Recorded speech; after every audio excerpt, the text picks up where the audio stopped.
Hello mga ka-beauties! So it's a breakfast time. Dito tayo naka-check-in sa Travelpee kasi dumating kami kagabi dito sa Cebu International Airport around 10:30. So dumiretso kami dito. Tsaka napaganda ng hotel na to sa Travelpee Hotel kasi malapit lang sa airport at saka accessible sa lahat ng mga, maraming kainan dyan, maraming restaurant.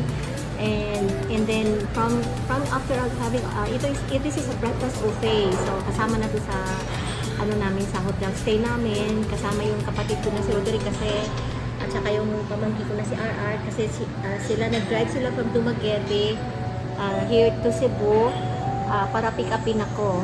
So bali after our breakfast driving na kami back going to Dumaguete. So ito pakita ko sa inyo yung ng hotel.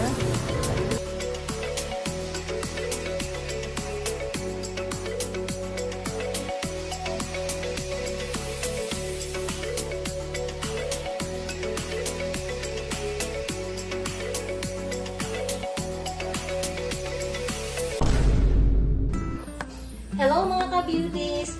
So today is the day of our grand 50th celebration sa aming high school batch. It's already a 50th year sa Foundation University, and talagang umuwi lang talaga ako just to attend this one because it's really very memorable, and I don't think it's gonna happen kasi puro kami mga senior, of course, pero nag-start kami ng 2 days ago. Meron na kami mga activities like nagkaroon kami ng dinner party with our batch, classmates and batchmates, and yesterday meron kami campus tour at nagkaroon kami ng lunch with the owner of the Foundation University. Nandun din sila lahat.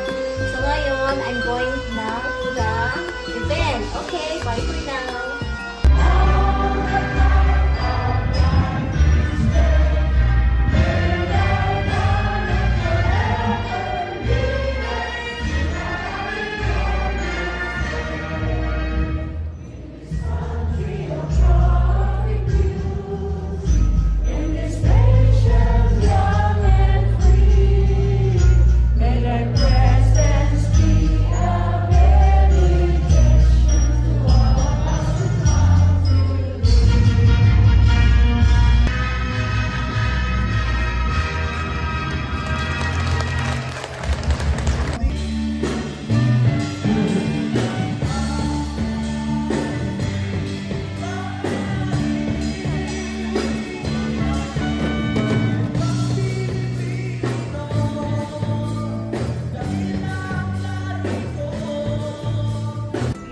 If you don't mind, I came from a poor family.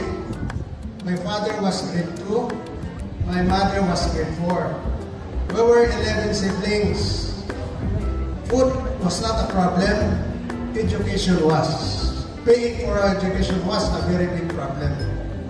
So I really fought hard na may akong valedictorian. But before that, pag-graduate na ako elementary, I was only 3rd honorable mention.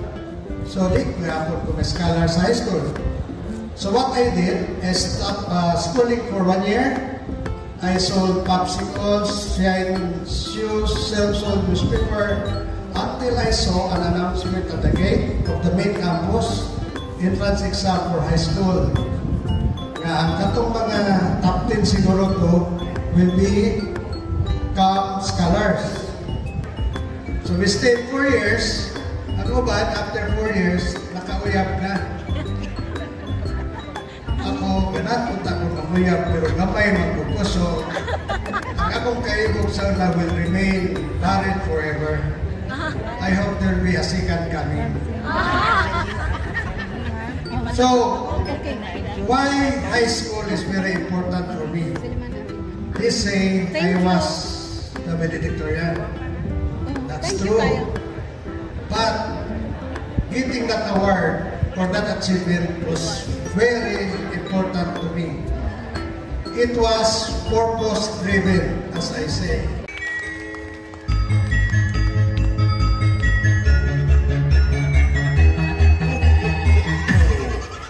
Merry Christmas! Yeah!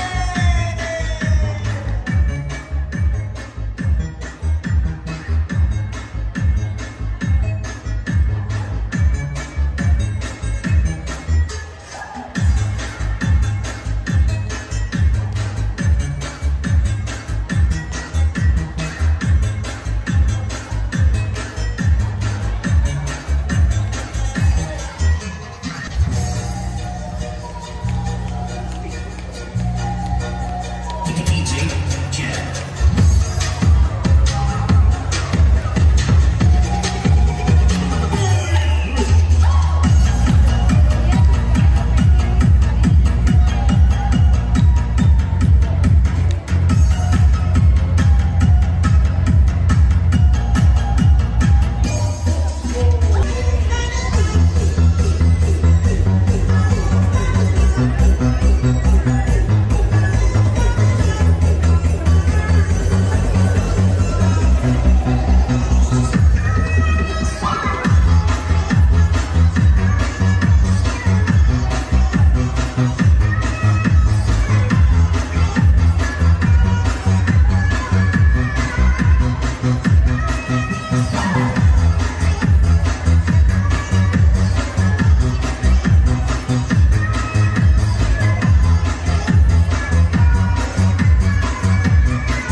Thank you, Lord. In spite of the heavy rain, you brought us here safe.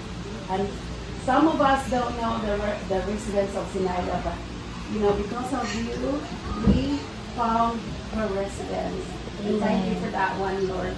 And we thank for Sinaida for hosting this Christmas party as a get-together for extended reunion for our class 1974.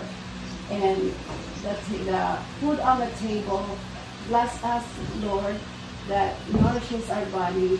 In Jesus' name we pray. Amen.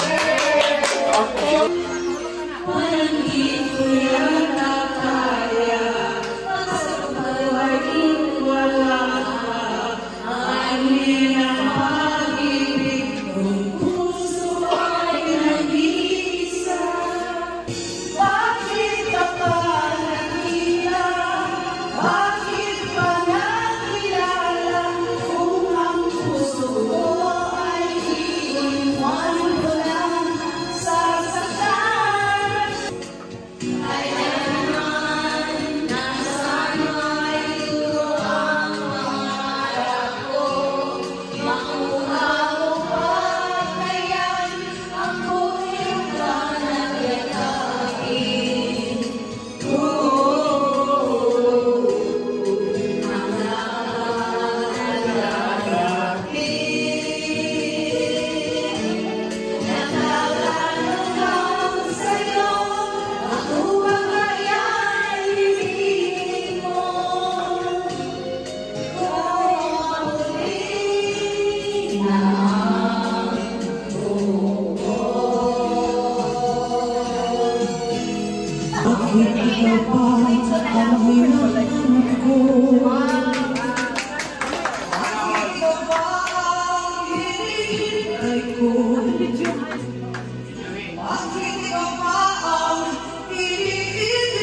Hello mga ka-beauties! So, ngayon, nandito na tayo ngayon sa Ninoy Aquino International Airport waiting for our flight back to Los Angeles, California.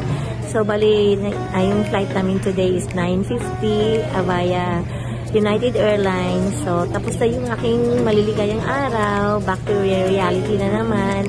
So, bali, direct flight kami from here to San Francisco. And then San Francisco, then back to LA, and then anyway, it was a very short visit kasi nag-attend lang ko ng aming 60th anniversary ng high school namin. So it was very memorable. So again, see you all again next time. Bye for now.